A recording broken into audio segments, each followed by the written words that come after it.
We've just had a 6.6 magnitude earthquake on Puerto Rico today and a lot of aftershocks and foreshocks. Puerto Rico governor declares state of emergency following the magnitude 6.6 and strong quake swarms. Of course, USGS has downgraded it to 6.4, but they're still ongoing.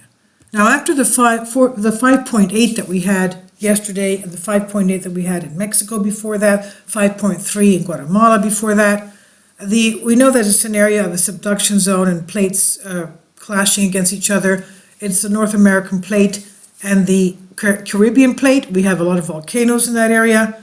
Mexico, Guatemala, and Chile. Also, of course, the Lesser Antilles, the Greater Antilles, and even the Kikim submarine volcano. All those Antille Islands are, of course, volcanic islands. Now, they thought that the 5.8 was a major quake. Well, they were wrong. We just had a 6.6 today. I'm going to take a look at that. But you have some before and after pictures here. You see, for example, the seacoast here, that with that hole through the mountain. Well, that whole escarpment above the hole has been demolished because of this. It's not just one earthquake. There's a lot of strong earthquakes. Even the houses, even if they were new, and some of them are new, with every single strong quake that comes, it jolts it to the point where it's traumatized. It's hurt. It's traumatized, like broken arms and legs. I'm sorry to say that, but the building can't stand it. It's, they're quite, first of all, they're shallow earthquakes, whereas the ones in Mexico were deep. They're about 70 to 120 kilometers in depth. The ones here in Puerto Rico are much more shallow, so they're much stronger. So, okay, it's a tourist attraction, but I guess a lot of people will be flooding away from there because of these strong earthquakes now. We just had the 6.6, 6.4, whatever, took place today. And the collapse of the Punta Ventana Stone Arch Formation, which was a beautiful spot for tourists, well, that's gone now. And the 5.8 magnitude at Punta Ventana was thought to be the main earthquake. Well, it's not. It was obviously a foreshock. Now, what does that mean? Does this mean that these are earthquakes that will herald a bigger earthquake? Well, we have to wait and see. Let's take a look at what we see on the maps together. So here we are at Seismo Berkeley. Here we are at Puerto Rico. And this is the quake swarm here, the 6.4 that we had today. The newer quakes are on top of that. You can see them, there's swarms everywhere. What's this one here? Let's take a look at that. Okay, that's again today at 9 kilometers depth, 5.6. You can see they're pretty strong. All of these are pretty strong. And this was the 5.8 that we had yesterday at 10:32 a.m. And this was 8:24 a.m. So it's about 22 hours later. Okay, 22 hours later. And going back to Mexico, look at this. This is. We also had these things here. These were just a few days before, and then it moved down to this area. Haiti. We remember the 2010 Haiti earthquake, and 7.2, but it had a tremendous amount of damage. And these are the ones that we had along Mexico, 5.8, and the Guatemala was the Guatemala 5.5. I thought it was 5.5. And all this thing here is, of course, volcanic as well. And we have the Lesser Antilles, the Greater Antilles right here, right there. Those are, of course, volcanic islands, okay? And you have Kikim somewhere in there. That's a very, let's go to Volcano Discovery and go to the volcanoes, South America. Just go to the volcanoes of the world. Let's go to, where's Mexico here? Mexico, sorry. Okay, here we are. Okay, we had it ready. Okay. And here we are. This one here is Popocatépetl. That's erupting. That's erupting. And where's Colima? There's Colima, 2 out of 5. Okay, the last November 30th. Volcanic ash advisory. So this one here is now erupting, 4 out of 5, okay? You can see these are all the volcanoes on Mexico. Shall we go to go back. Let's go back to see what we have at, okay, well, that's Mexico. What about, should we go to Guatemala, where we had the recent 5.5? Let's go there. Okay, you can see all the volcanoes in Guatemala right here. And this one, of course, 4 out of 5. The Santiaguito volcano is erupting. And this one here, Fuego volcano erupting, 4 out of 5. And Pacaya volcano erupting. Sorry, dormant. No, this is one here. Pacaya volcano, 4 out of 5. Okay, let's go to go back. So you can see all the volcano activity there. And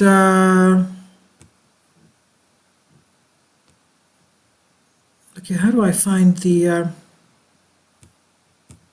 forget it. Anyway, it's going to take too long. I'll let you look at it.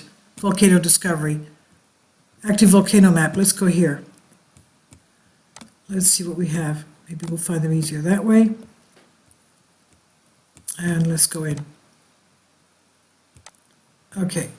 Not that they're active, but okay. What are these two here? This is Soufriere. Okay, that's unrest. It's at unrest. And this one here is Kikimjeni volcano. Okay. Elevated seismicity. Kikimjeni. That's the undersea volcano. All right. So, and of course, all this whole thing is volcanic activity.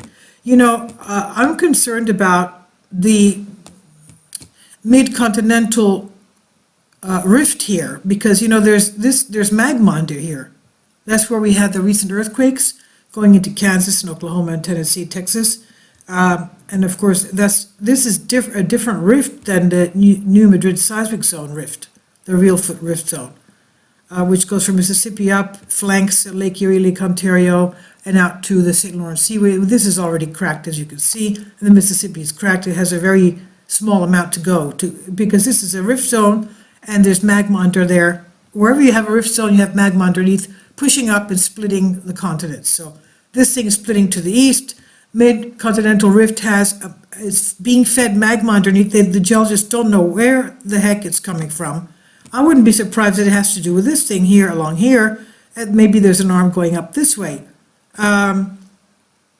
Because the Baja is feeding Yellowstone and the West Coast high-threat volcanoes. And that magma body is split like a Y, like a branch here, going the left and to the right, and it's feeding this area right here. Anyway, that's what I wanted to show you, the volcanoes there as well. And let's go back to the interactive map. Oh, that's the past hour, 4.7.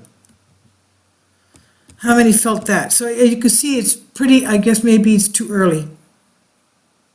Okay, UTC time 4:24, which is just now, and that's why we only have 51 people. Whereas before that, 4.7, Puerto Rico, 42 people, and the 6.4, almost 2,000 people reported that. Today's quake, okay, almost 2,000 people. And, you know, every time you have, it's obviously still rocking. Okay, this is the past hour, it's still rocking. The red means the past hour. This will eventually turn blue. But you can see it's a volcanic arc right there. These are the volcanoes here and here, Kikimjeni, and you have all types of volcanoes everywhere here. And let's go to the, let's go to some, to see something better. Go to the aerial. And the shake maps, the whole thing is shaking, as you can see. The whole island shook from this thing. Okay, and let's go to the population density. No, tectonic. Yeah, why not tectonic plates? Okay, there he is. The whole island, of course, is very, very well populated, and they don't need the white spots of the earthquakes, but they don't show all the earthquakes there. It's not possible to show everything. Okay, here you have the tectonic fault right there, as you can see. And so what we had yesterday and the days before were very strong earthquakes that were foreshocks to the 6.6, 6.4. Again, which was, let's go back, I want to go back to it. Let's go back to it this way.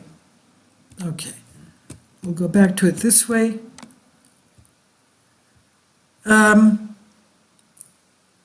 The complex tectonics of the Caribbean plate, involving no fewer than 4 major plates: the North American, South American, Nazca, and Cocos. And as you can see, they're all every which way, in that they're, you can see them right here, you know. North is going here, this way here, the Nazca plate, north-south, east-west. Then you have northwest, southeast. Then you have west-east. They have north-south. They're going in every which direction. All these things are going in every which direction and moving frantically. Ocean trenches, arcs of volcanoes clearly indicate subduction of ocean lithosphere along the Central American and Atlantic Ocean's margins of the Caribbean plate, while crustal seismicity in Guatemala, North Venezuela, Cayman Ridge and Cayman Trench indicate transform fault and pull apart basin tectonics. Along the northern margin of the Caribbean plate, the North American plate moves westward with respect to the Caribbean at a velocity of 20 millimeters per year. Motion is accommodated along several major transform faults that extend eastward from Isla del Roatan to Haiti, including the Swan Island Fault and the Orient Fault. The faults represent the southern and northern boundaries of the Cayman Trench, and further east from the Dominican Republic to the island of Barbuda. Relative motion between the North American plate and Caribbean plate becomes increasingly complex and is partially accompanied by nearly arc parallel subduction of the North American plate between the Caribbean plate. The result is formation of deep Puerto Rico Trench and a zone of intermediate focus earthquakes 70 to 300 kilometers deep. That's what we had in the Mexican quakes. They were deep within the subduction slab, although the Puerto Rican subduction zone is thought to be capable of generating a megathrust earthquake. There have been no such events in the past century. Last probable interplate thrust fault event occurred 1787, felt throughout the island and documented destruction across the entire northern coast. Arecibo, San Juan, and since 1900, the 2 largest quakes to occur in the region were 1948 of magnitude 8 and 1943 magnitude 7.6. Significant portion of the motion between North American plate and Caribbean plate is accommodated by a series of left lateral strikes of faults. They go every which way, as we said.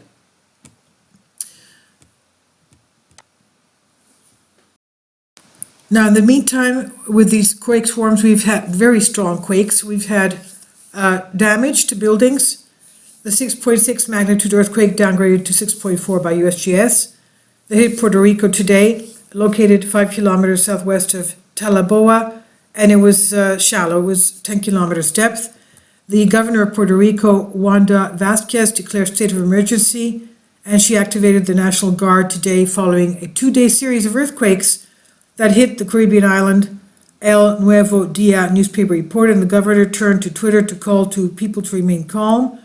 She tweeted, "We want everyone to be safe. That's why all work in the public sectors has been suspended today, so you can be with your family implementing your emergency plans," is what she quoted it's quoted as writing in the Spanish. And according to the governor, all public sector officials except for the emergency service will remain closed today. Up to now, the quakes have resulted in one person losing his life and the power outage that affected much of the island. So they have no power because of all these strong earthquakes. Yesterday, we had a 5.8 magnitude earthquake off the coast of Puerto Rico, with the epicenter located 13 miles south of Guayanilla at a depth of 13 kilometers. And again, that was strong enough to shake the whole island and the nearby islands as well, as this one was even stronger. So we'll see what that means. Are these foreshocks to a bigger one? We'll have to wait and see, because they're still ongoing.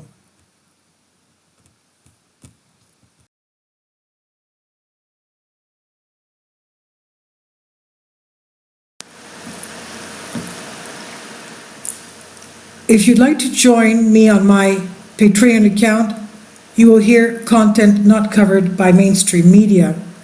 These riveting stories will be based on my research, and I will state my opinions and give my personal insight on diverse and controversial subjects and world events not covered by mainstream media, and not supported by YouTube guidelines. So whatever I have on my Patreon, most of those will not be on my YouTube channel. Please consider becoming a member today.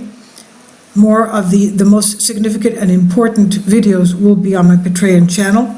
Your support helps me to continue my research and keeps this YouTube channel alive. And we depend on your support, your generous charity, because we help economically challenged families here in Athens, Greece, in Kapota, and we also help the young generation with university tuition and the community around our church. Thank you.